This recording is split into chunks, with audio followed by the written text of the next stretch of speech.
하나님께서 우리에게 주시는 말씀은 구약성경 시편 19편 7절에서 14절의 말씀입니다. 구약성경 시편 19편 7절에서 14절의 말씀, 구약성경 815쪽에 있습니다. 시편 19편 7절에서 14절의 말씀을 봉독하겠습니다. 여호와의 율법은 완전하여 영혼을 소성시키며 여호와의 증거는 확실하여 우둔한 자를 지혜롭게 하며 여호와의 교훈은 정직하여 마음을 기쁘게 하고 여호와의 계명은 순결하여 눈을 밝게 하시도다. 여호와를 경외하는 도는 정결하여 영원까지 이르고 여호와의 법도 진실하여 다 의로우니 금 곧 많은 순금보다 더 사모할 것이며 꿀과 송이꿀보다 더 달도다. 또 주의 종이 이것으로 경고를 받고 이것을 지킴으로 상이 크니이다. 자기 허물을 능히 깨달을 자 누구리요. 나를 숨은 허물에서 벗어나게 하소서. 또 주의 종에게 고의로 죄를 짓지 말게 하사 그 죄가 나를 주장하지 못하게 하소서.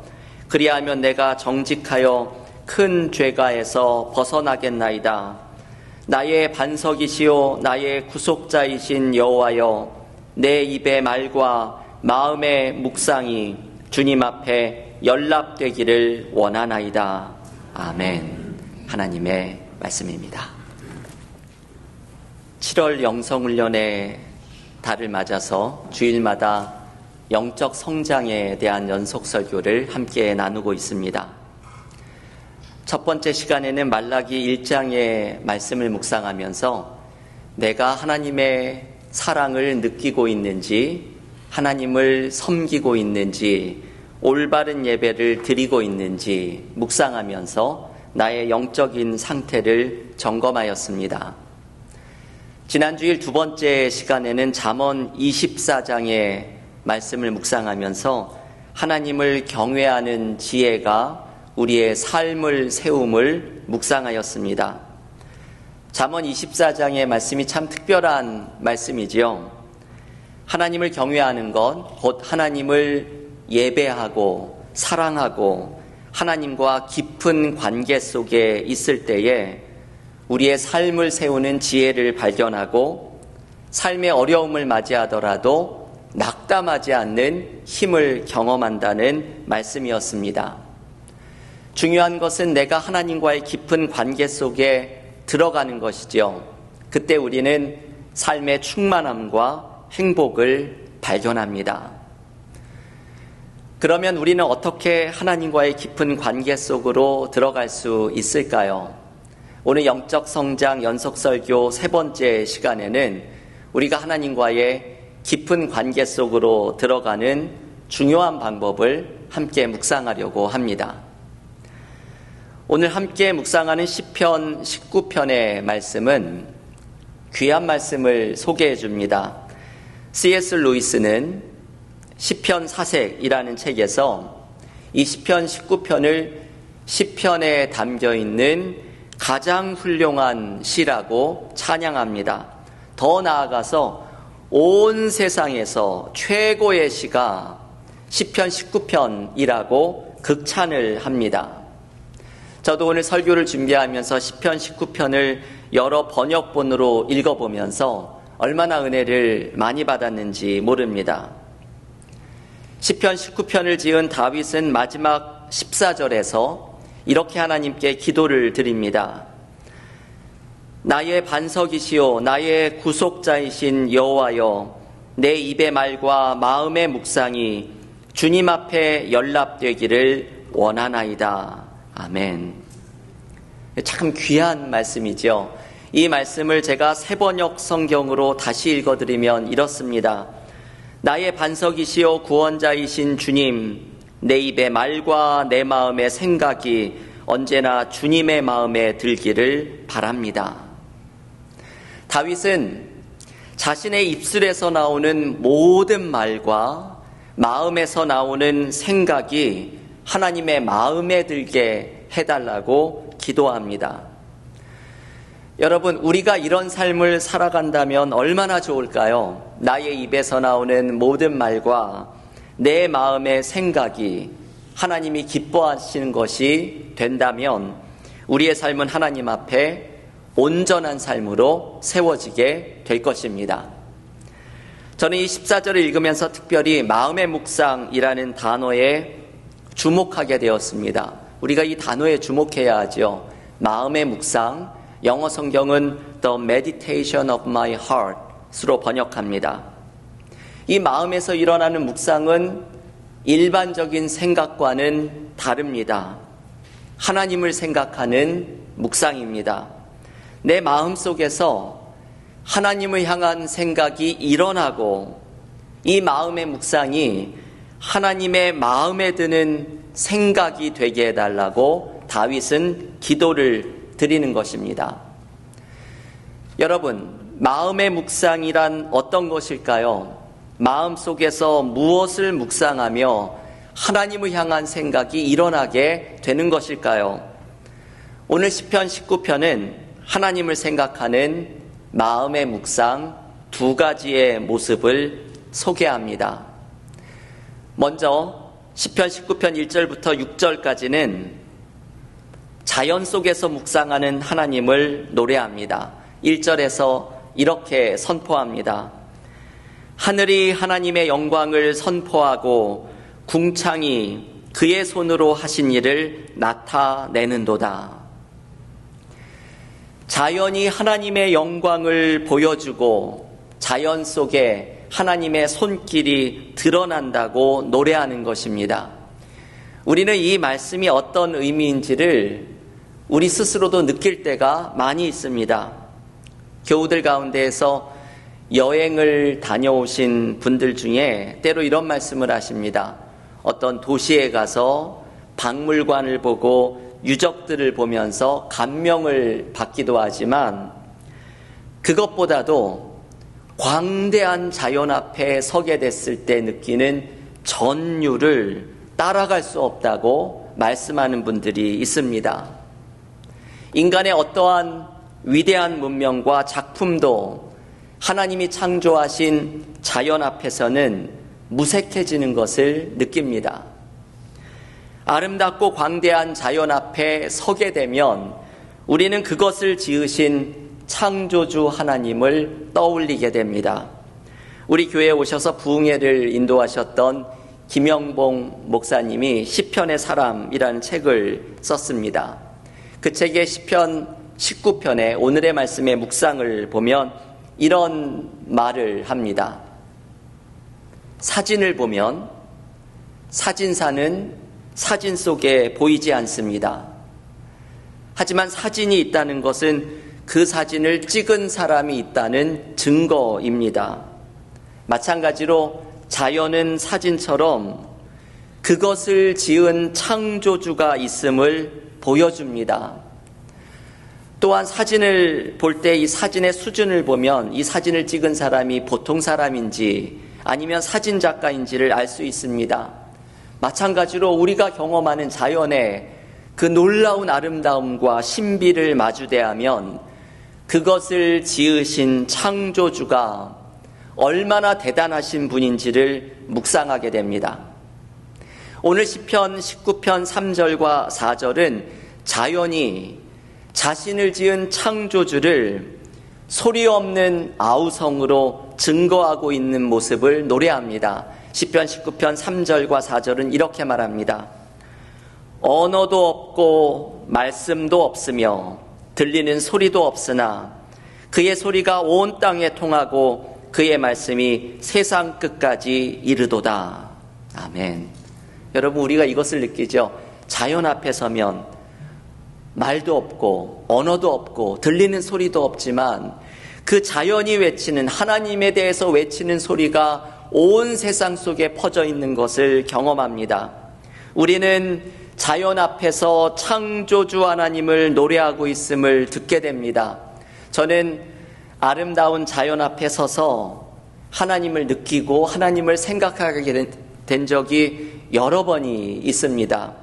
자연에서 만난 하나님의 모습 가운데 저에게 가장 강렬한 것은 제가 우리 교회에 담임 목사로 오기 전에 있었던 경험입니다. 그때 저는 1년이 넘는 기간 동안 목회할 수 있는 사역지가 없어서 하나님께 기도하고 있었습니다. 내가 무언가 새로운 도전을 해야 하나 고민을 하면서 하나님의 인도하심을 간절하게 간구하는 시기였습니다. 그때 서부의 한 국립공원에 가게 되었습니다. 그리고 원래 가려고 하지 않았던 길을 들어서면서 비구름이 막 몰고 온 무지개를 보게 되었습니다. 카메라로 담으려고 해도 다 담을 수 없는 거대한 무지개였습니다. 그 무지개를 보는 순간 그 초원에서, 도시에서는 절대 보지 못하는 이쪽 끝에서 저쪽 끝으로 완전한 반원으로 펼쳐진 무지개였습니다. 그 무지개를 보면서 창세기에 나오는 약속처럼 저의 길을 인도하고 계시는 하나님의 임재가 느껴졌습니다. 그 조용한 곳, 광활한 초원, 그 속에서 마주대한 무지개 속에서 저를 위로하시고 약속을 주시는 하나님의 임재를 느끼고 새 힘을 얻었습니다. 여러분, 우리는 자연 속에서 창조주 하나님을 느낍니다. 어떤 대단한 자연이 아니더라도 우리의 삶에서 마주대하는 자연 속에서도 하나님을 만납니다. 미국의 위대한 신학자인 조나단 에드워즈는 우리가 자주 가는 허슨 강변을 걸어가면서 그 속에서 부활의 주님을 만났습니다. 제가 아는 한 미국 친구는 오리들이, 어미 오리가 앞장서고 새끼 오리들이 줄줄이 어미 오리를 따라가는 그 행진을 보면서 마음이 따뜻해지고 그 속에서 나를 인도하시는 하나님의 임재를 느꼈다고 고백을 합니다. 우리는 자연을 바라보면서 드리는 마음의 묵상 속에 하나님을 만납니다. 우리가 삶에서 마주대하는 평범한 자연 속에서도 언어도 없고 소리도 없이 창조주 하나님에 대해서 외치는 자연의 소리를 묵상하면서 그 속에 임재하시는 하나님을 만나는 은혜가 우리 모두에게 넘치기를 간절히 기원합니다. 시편 19편에는 하나님을 생각하는 마음의 묵상을 실천할 두 번째 자리가 나옵니다. 바로 하나님의 말씀을 묵상하는 것입니다.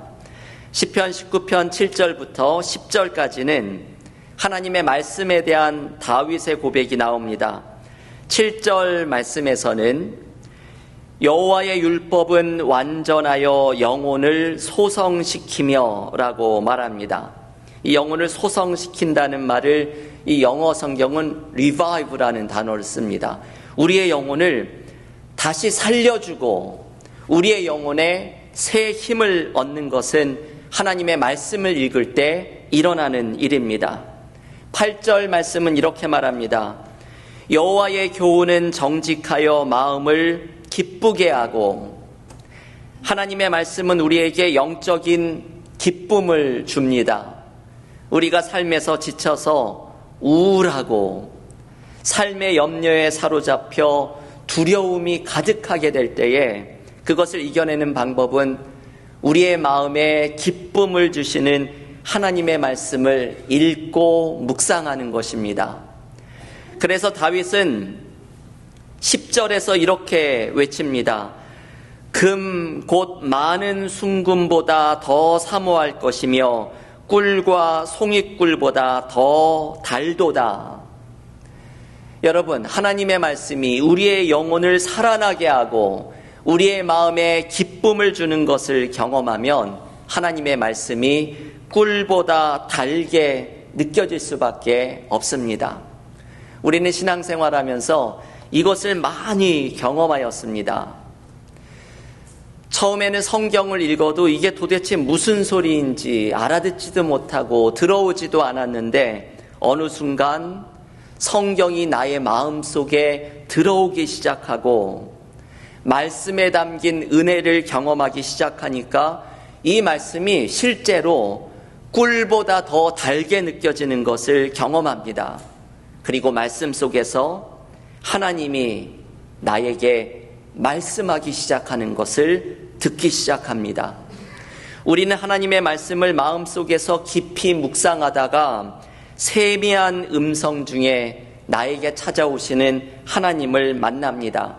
마치 열왕기상 19장을 보면 엘리야가 지쳐서 쓰러져 있을 때 하나님이 나타나시는데 강한 바람에서도 하나님을 발견하지 못하고 지진과 불 가운데에서도 하나님을 느끼지 못하다가 마음속에 들려오는 세미한 소리 속에서 하나님을 만납니다.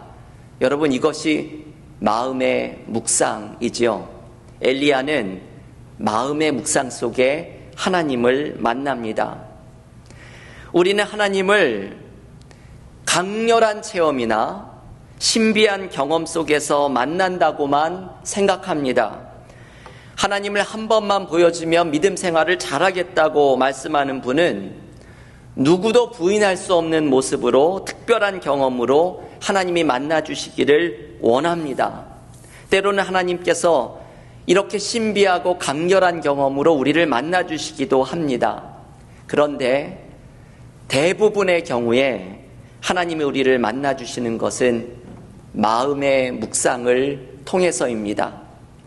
우리가 강렬한 외적인 경험, 신비한 은사 체험으로 하나님을 만나려고만 한다면 우리는 외적인 열광주의에 빠질 수도 있습니다.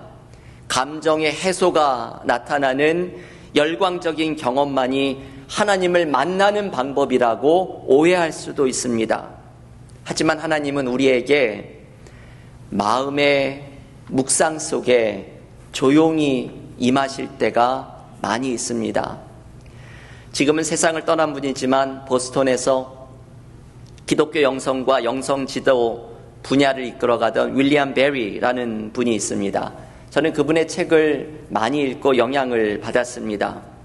윌리엄 베리가 쓴 책 가운데 하나님과 그대라는 책이 있습니다. 영어로 God and You입니다. 이 책에서 윌리엄 베리는 기도란 하나님과 당신이 둘이 함께 만나는 자리라고 소개합니다. 기도는 다른 것이 아니죠. 이 책의 제목처럼 하나님과 그대가, 내가 만나서 사귀는 자리입니다. 그 책에서 윌리엄 베리는 어머니에 대한 이야기를 소개합니다. 이분의 어머니는 큰 병에 걸려서 투병 생활을 하였습니다. 건강의 문제로 힘들어하던 어머니는 매일 밤 하나님께 그 밤도 자신이 편히 잠을 잘 수 있게 해달라고 기도를 드렸습니다.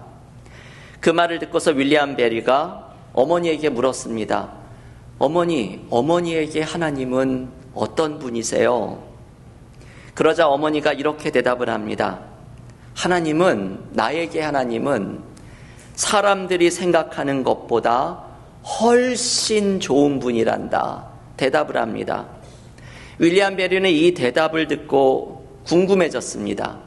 도대체 큰 병으로 고생하시는 어머니가 어떻게 이런 고백을 할 수 있는지가 궁금해졌던 것입니다. 어머니가 하나님을 사람들의 생각보다 훨씬 좋은 분이라고 고백했던 것은 이분이 기도 가운데 이런 하나님을 느꼈기 때문입니다.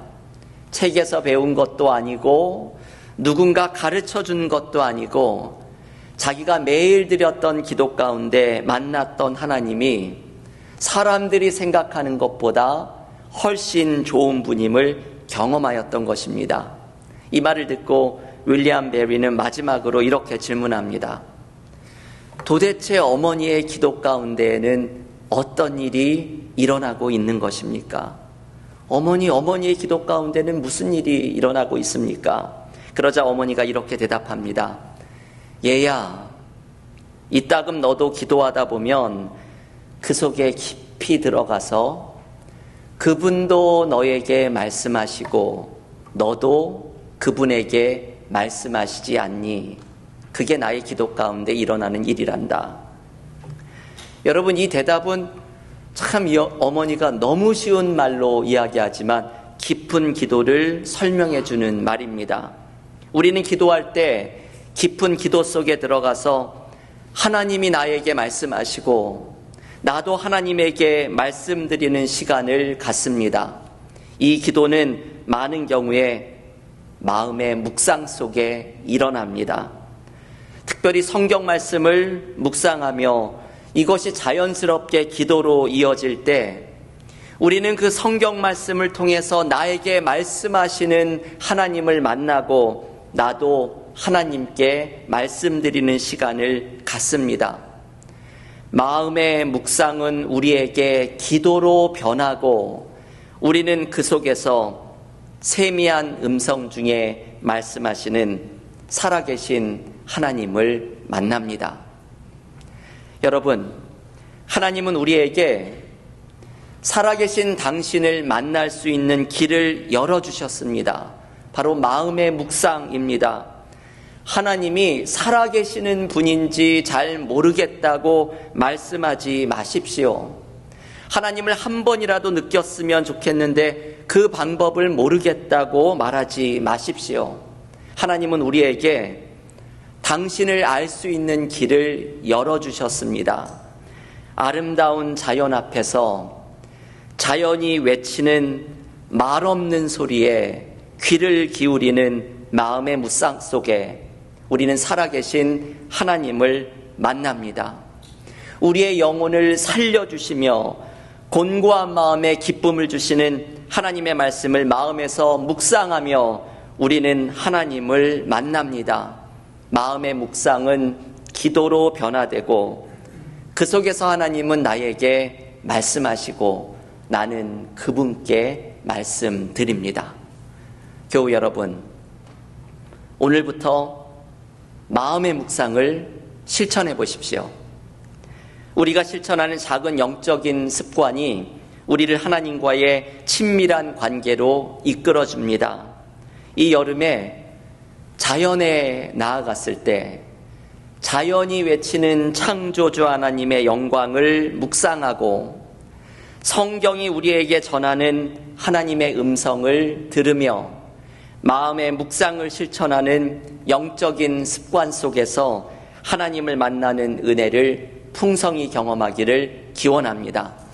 특별히 요즘 우리가 함께 읽고 있는 영적 성장을 위한 성경 통독으로 마음의 묵상을 실천해 보십시오. 그때 하나님과의 관계는 깊어지고 우리의 삶은 세워지는 은혜를 경험하게 될 줄을 믿습니다.